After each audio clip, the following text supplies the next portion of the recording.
दिनै 4 एप्रिल जौहोबथा सान बेजों लोब्बा लाखिनानै दिनै धेमाजि जिल्लानि गगामुग दख'रा दुलाराय आइजो अनसाय आफादनि बानजायनायाव गगामुगनि केसाकाटनि गामिनि केसाकाट बर'गुदि फरायसालियाव केसाकाट गामिनि रायजो राजाफोरखौ लानानै मोनसे मेहेरगोनां हाबाफारि लानानै सावरायदों आरो बर' समाजाव हाबा जाखांनाय गथ' गथाय गोनां आइजोफोरानो गावनि नखर हौवा फिसाफोरखौ गारनानै गुबुन हौवाफोरजों खारलाङो बेफोरनि फारसेबो सावरायदों। बे हाबाफारियाव आलासि महरै नुजाथिफैनो हायो धेमाजि जिल्ला आइजो अनसाय आफादनि बोसोनगिरि आरो मिरुनि फोसावदिं नेहाथारि मुस्रिमा कमिला ब्रह्म आरो लेङाइ नेहाथारि मुस्रिमा फामे सरगियारि बिथांमोना खौरांगिरिनि सिगाङाव मा फोरमायदों मिथिना लानि।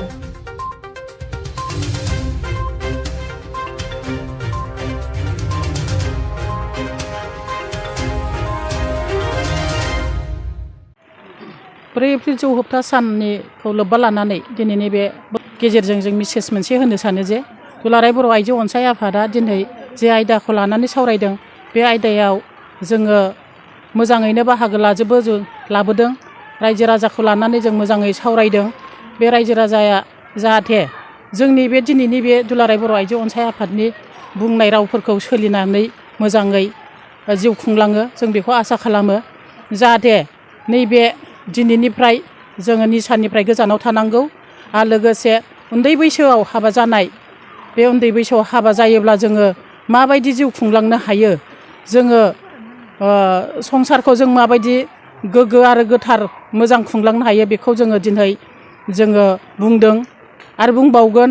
जोङो दुलाराय आइजो अनसाय आफादनि जानानै जों जेब्लाबो सांग्रांथि जानोखौ जों लुबैयो जाहाथे जोङो बे उन्दै हौवासा आरो हिन्जावसा उन्दै बैसोआव हाबा जानाया जाहाथे जानाङा जोंनि बे समाजाव गुबुंले लाबोनाङा।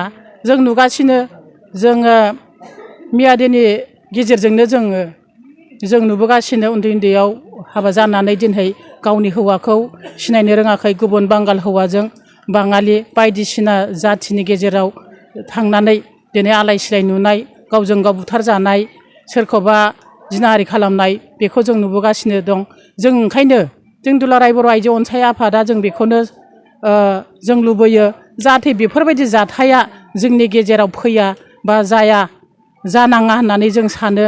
बयबो रायजो राजाफ्रा सांग्रां जानांगोन गावनि फिसाखौ गाव जोथोन लानांगोन मोजाङै फोरोंलांनायखौ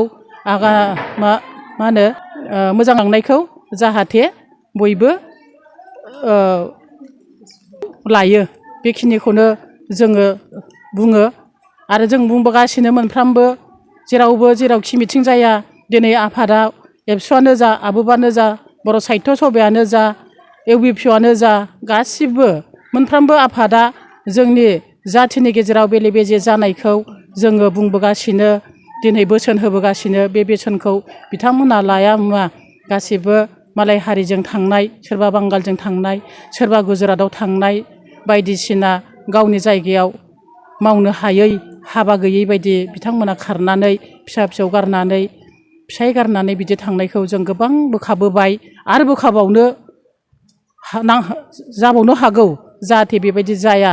जों बे गले बे फिसा मोनसे खामानिखौ जोङो मोनफ्रोमबो बिथिङाव दिनै जों नैबे 4 एप्रिल जौहोबथा सानजों निसा बेसाद बायदिसिनाजों लोगोसे